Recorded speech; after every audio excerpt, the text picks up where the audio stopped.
I am the asset. I am the business, whether it's on the court, whether it's off the court. And that goes for every athlete, right? Every entertainer, anybody who's using their likeness to produce value. Like even with the NBA, I'm less so an employee, I'm more so an intellectual property partner.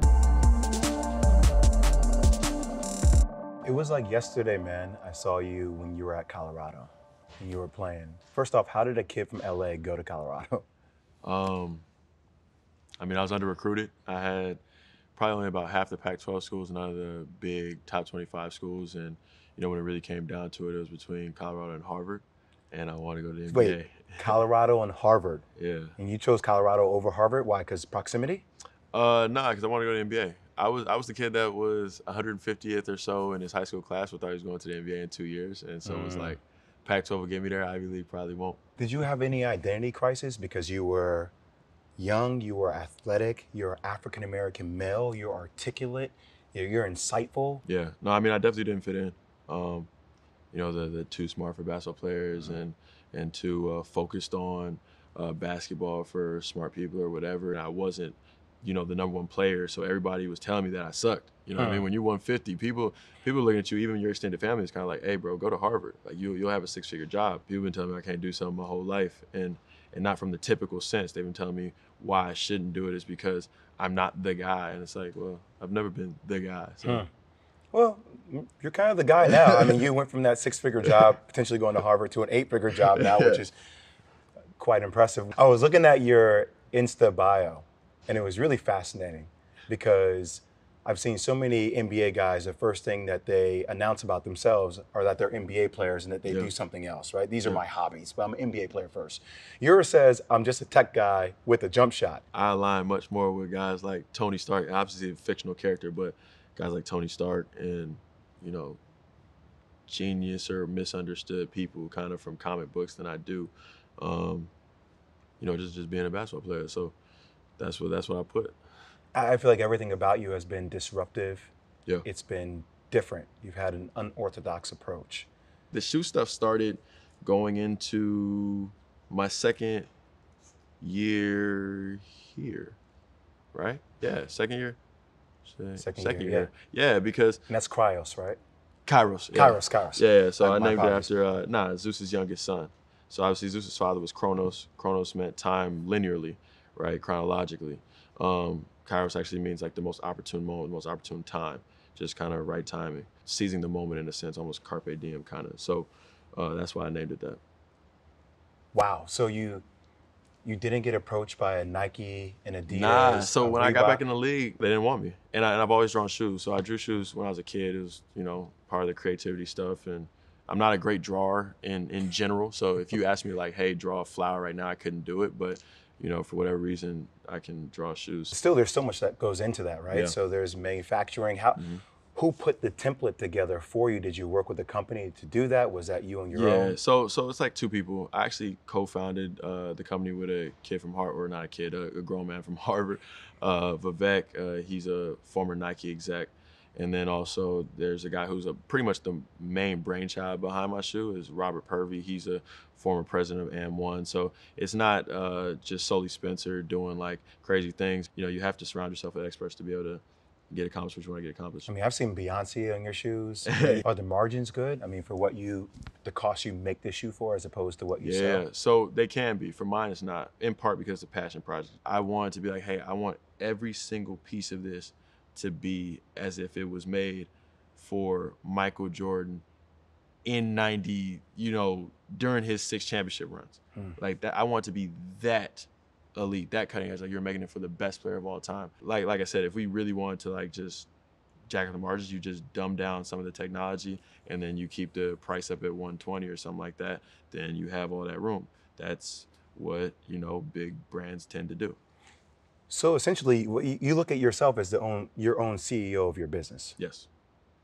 I feel like other athletes dedicate or delegate those responsibilities to other individuals, and they have a tendency to just focus on their craft. If I'm not focusing on myself, right, then who's gonna caretake me like I will, right? Like now I have business managers who watch, you know, the ebb and flow of my money, right?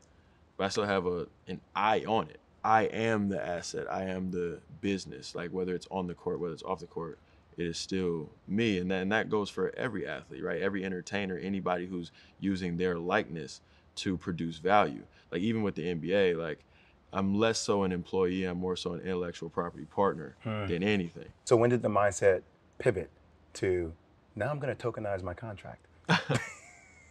So that's the thing. We say you're disruptive. That's a very disruptive thing to do. It's uncommon. It is. So it's not so much the contract itself that started the idea. It was decentralized finance and blockchain technology as a whole. I'd already been in the space since 2017. So I'd already been thinking about different things, different concepts, how it applies, what decentralized finance means in general. If you look at quantitative easing and what's going on with our country right now, being $23 trillion in debt, trade wars, et cetera, like, and having been on, I believe it's approaching a 10-year bull market, which generally goes in cycles of 7. All signs point to a recession or maybe even worse. Looking at that and saying, okay, us as assets currently are an untapped class. You could not only, provide players this added optionality, you could also provide fans a safe haven in a sense. And so now you're bringing all these fans in that are now a part of their favorite player or a part of whatever it is in the NBA ecosystem. That's why I was most disappointed with how vehemently they've been opposing it, just because, one, I'm not breaking any rules, and then two, like, I gave them not just my idea, but like multiple ideas on top of it of how they can turn billions into many more billions. Is it a power play? Yes, for sure. It's all about power because they came out with the hard stance that Spencer's gambling will terminate him if he does this. Wow. All right, so break down for me in layman's terms, what the hell is cryptocurrency? Cryptocurrency is kind of the popularized term for digital assets as a whole. All right, digital assets are typically just tokens that are underpinned by blockchain technology.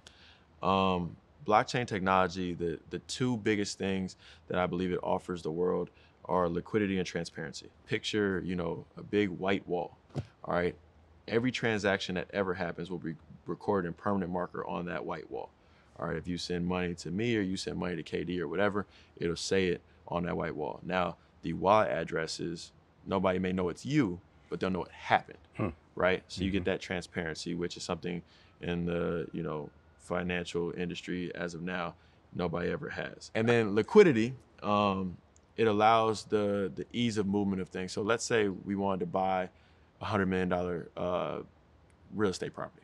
All right, typically me and you would have to form an LLC, but when you tokenize something, you would just say, okay, I have a $100 million building, I'm gonna create 100 tokens. Each token represents $1 million. I could then just be like, here's a token, give me $1 million. That simple. Wow. And because it's on the blockchain, you can't lie to it, right? So it's not like I wrote it down on a napkin and I say, oh no, that's BS. Like on the blockchain, it's recorded, it can't change. They would have the token, which represented their share in the building, and I would have my $1 million to pay off whatever it is I need to pay off. Do you see there being a shift of athletes actually being a lot more authoritative in their position of trying to understand what their business is as opposed to what things used to be? For sure. The two best players in the league, LeBron and KD, they doing it right now. I mean, shit, I'm sitting on the show. He has his own media platform. They're trailblazing what it means to be an entrepreneur in the basketball realm. Not necessarily being those guys and not necessarily being, quote unquote, at that level. I had these ideas. I lead by example. Whatever happens is going to happen. It's more so like, hey guys, you can have your own brand. You can open up your contract if that's what you choose to do.